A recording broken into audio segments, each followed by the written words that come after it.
どうも癒し系時計 VTuber です。前回ですね、正規販売店と並行輸入店の基本的なことを紹介しましたが、いよいよ今回、どちらで時計を買うのがいいのかという核心の部分に触れていきたいと思います。それで、正規とか並行とかよくわからないよっていう方は、まず前回の動画を見ていただければ嬉しいなと思っております。はい。ということで、早速私なりの結論を発表したいんですが、私の結論はこれです。初めて高級時計を買うのであれば、並行輸入で買うのが良い。ただ、大前提、ケースバイケースですよ。で、私自身はどうするかっていうと、最近は正規で買うのがいいかなと思っているっていう感じです。いや、どっちやねんって言われそうなんですけど、本当にその人の考え方次第なところがあってですね、要検討なのでこんな結論になってしまうんですよね。で、メリットに関してはすんごくざっくり言うとですね、安心と信頼の正規、激安の電動並行輸入みたいな感じですかね。とはいえですね、本当にこれがどっちもいろいろメリットとかがあって悩ましいので、正規と並行輸入のメリットとデメリットを購入価格、品揃え、メンテナンス、その他と4つに分けて紹介しながら、この結論について説明していきたいと思います。それで、いや、こうした方がいいとか、もっとお得に買う方法があるみたいな情報がありましたら、ぜひコメントで教えてください。それを参考にさせていただいて、私は状況ムーブしようかと思いますのでいや、情報を共有して、みんなでお得に時計を買おうねってことをしたいので、ぜひ有識者の皆様、ご協力お願いいたします。はい、ではまず購入価格についてですね。これが皆さん一番気になるところだと思いますが、メリットとデメリットっていうことで、正規販売店に関しては、これは良くも悪くも定価で販売しているっていうことですね。逆に並行輸入店に関しては、大抵のモデルが定価よりもかなり安いっていうのがメリットですかね。で、実際どれくらい価格が違うのかっていうのを見ていきたいんですが、例えば前回の動画でも紹介しましたが、ごく一般的なモデルの代表、オメガの C マスターダイバー 300M。オメガの公式ホームページでは価格が91万3000円になっていまして、これが定価ですね。一方で並行輸入店では同じモデルをいくらで買えるかっていうとですね、例えばジャックロードさんですと64万8000円なんですよね。これ金額で言うと26万5000円。率にしてだいたい3割安いんですね。いやー、この額で3割引きはでけえってことなんです。それで今のはオメガの場合なんですけど、私の中で正規と並行輸入の価格差がある時計の代表といえばっていうのがありまして、それがフランク・ミューラーなんですね。で、例えばってことでカサブランカ。定価は143万円なんですが、これ真面目な時計や亀吉さんだと56万9850円で買えるんですよね。金額で言うと86万円。率にしてだいたい6割安いんですね。いや、でけえってことなんです。もちろんブランドとかモデルによって違うんですが、並行輸入店は常に高級時計のバーゲンセールやってるみたいなことになっていますね。そしてさらになんですが、並行輸入店は独自に価格を決めているので、時々セールもやってますね。だから時期やモデルによってはさらに安く買えることができるっていうのもメリットですね。ただですね、並行輸入店も注意が必要なところがあって、並行輸入店は定価関係ないので価格の変動があるんですね。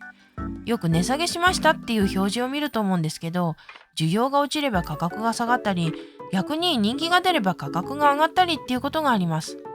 あとは定価が上がったりとか、為替の影響とかそういうこともあると思いますが、それが顕著なのがロレックスなどの人気モデルで、一時期すごい高騰したり、最近は徐々に下落しているってことがありますね。この辺は価格 .com を見てもらえると分かりやすいと思いますが、結構上げ下げがあるんですよね。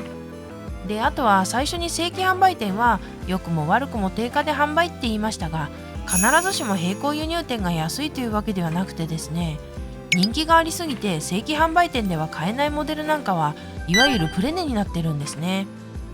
例えばロレックスのサブマリーナーデイト、ステンレスでブラックのモデルですが、定価は148万1700円なのに対して、ジャックロードさんだと219万8000円で売っているんですよね。ロレックスの場合は正規で買おうとするとマラソンが必須なので、これはしょうがないところではありますが、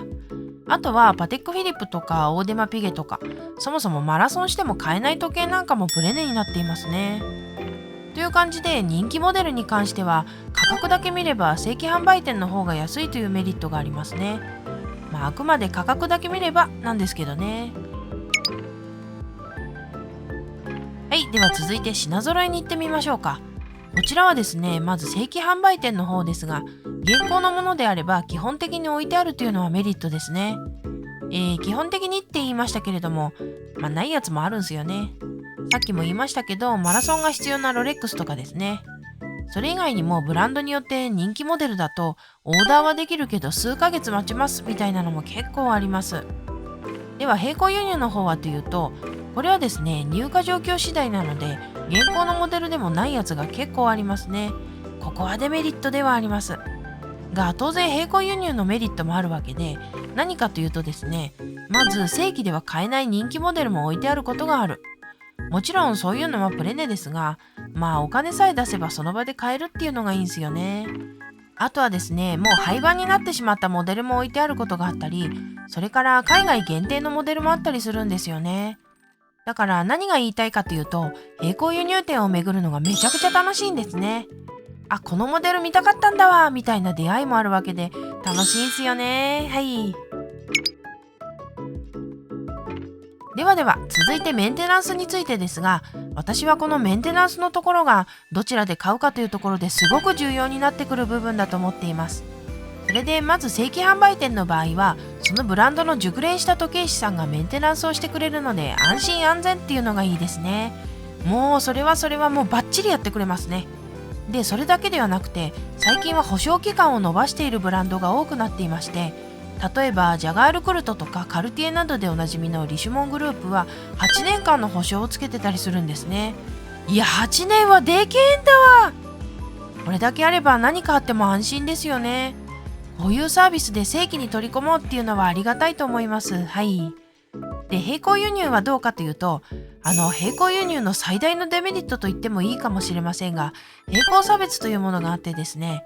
これ何かっていうと、並行輸入店で購入した時計でも基本的には正規のメンテナンスを受けられるんですけど、その時のメンテナンス料金が正規店で購入したものよりも高く設定されているってことなんですね。ただですね、例えばウブロやタグホイヤーなどでおなじみのモエヘネシ、ルイ・ヴィトングループなんかはそういうことやってますけど、さっき出たリシュモングループとかスウォッチグループは並行差別ないんですよね。むしろ並行差別やってないところの方が多いと思うので、過度に心配しなくてもいいのかなとも思います。で最初の価格のところで出たフランク・ミューラー、並行輸入で買った方がめちゃくちゃ安かったじゃないですか。あんだけ安かったら正規で買う意味ないじゃんって思いますよね。ところがですね、フランク・ミューラーって正規店で買った時計以外正規のメンテナンスを受け付けてないんですよね。そうなんですよ。めちゃくちゃ厳しいんですよ。いろいろ思うところはありますけどもね。はい。であとは並行輸入に関しては、さっき言った正規の保証が受けられなかったりとか、あとは期間が短くなってしまうってこともデメリットではありますね。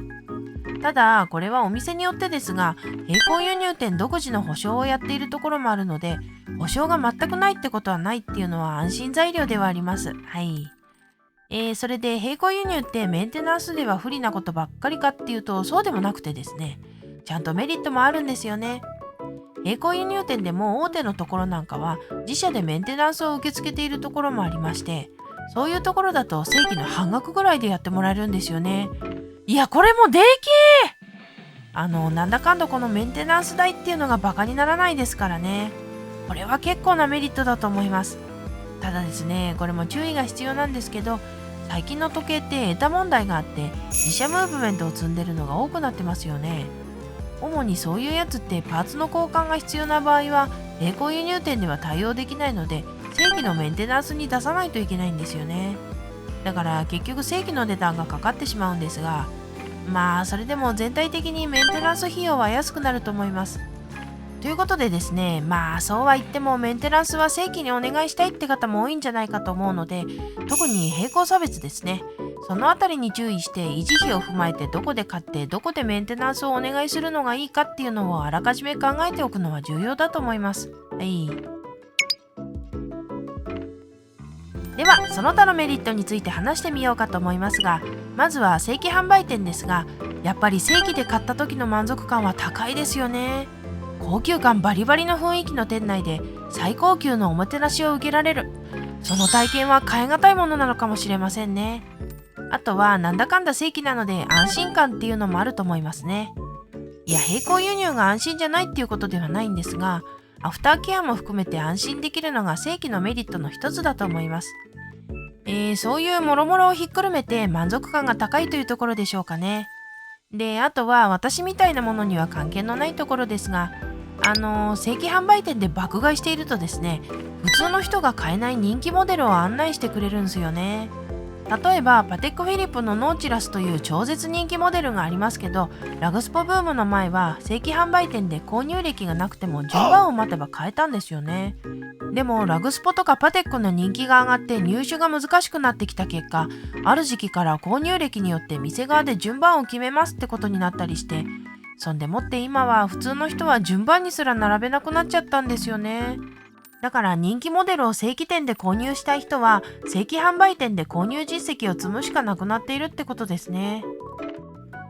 それができる人はどこで買おうなんて迷わないと思いますけどはい。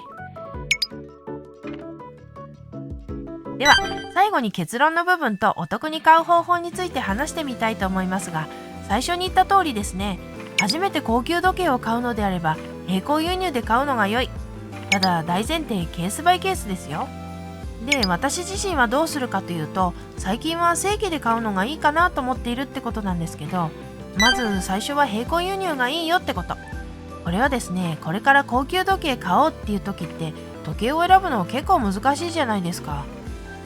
機械式なんて使ったことがないと使用感とかがわからないので、私もかなり調べてから買いましたけど、それでも使ってからちょっと失敗したかなと思ったことも正直ありました。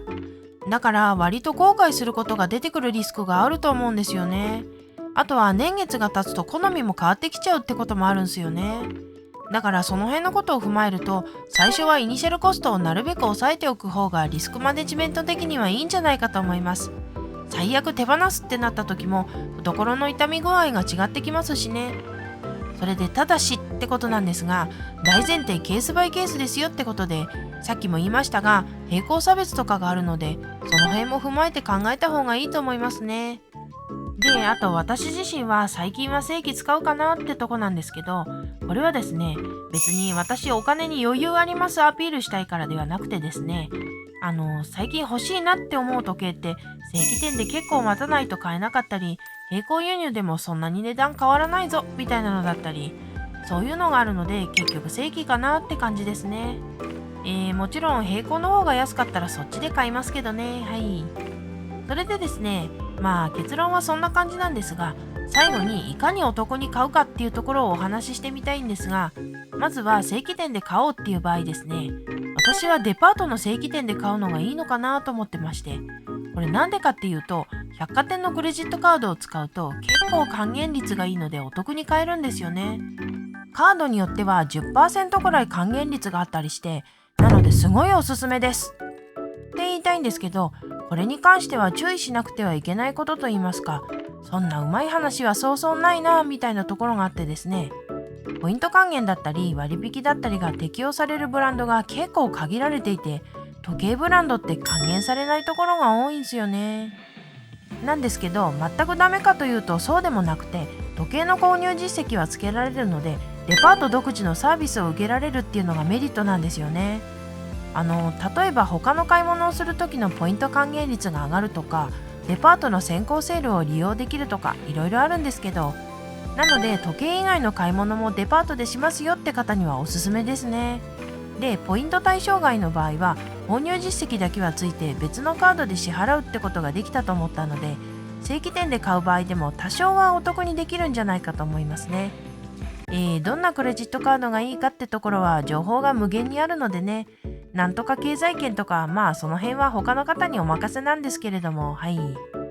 あとはこれは主に並行輸入店とか正規代理店でのことになると思いますが、無金利ローンのキャンペーンやってるところありますよね。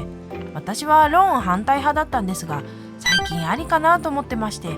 というのもここ数年値上げがえぐいじゃないですか。だからお金貯めるまで待ってそれから買おうとすると平気で 10% とか上がってるわけですよ。だからある程度収入の見通しが立つのであれば値上げ前にローンを使うっていうのもありかもしれませんね。それから並行輸入の場合は価格の話の時にも出ましたが、結構価格が変動したりセールをやったりしているので買うタイミングを見計らうっていう方法もありますね。ただ並行輸入に関してはモデルによりますけど一期一会的な要素もあるので難しいところではあるんですがね。まああれですね、正直お得に買える画期的な方法はないんですけど、それでも高い買い物なのでちょっと工夫すれば金額的には結構変わってきますからね。はい。ここまでいろいろどこで買ったらいいとかどう買ったらいいとか話してきましたが、買うお店を選ぶときに気をつけた方がいいこととか、もっとお得に買える方法とか、そういう状況ムーブできることあったらぜひコメントで教えてください。私もですね、参考にさせていただきたいのでよろしくお願いします。それでは今回はこの辺にしておきますか。ではみんなあったかくして寝るよ。前回の動画のコメントを拝見していて気づいたんですが、結構この最後のおまけのところまで見てくれてる方がいらっしゃってですね、いやめちゃくちゃありがたいですよね、本当に。それで実は毎週金曜の動画とは別にゆるい時計雑談をやりたいと思ってるんですけどね、不定期に火曜日にでも作業も進めてるんですけど、いかんせん毎週ギリギリでやってるのでなかなか完成できなくて頑張ります。それでは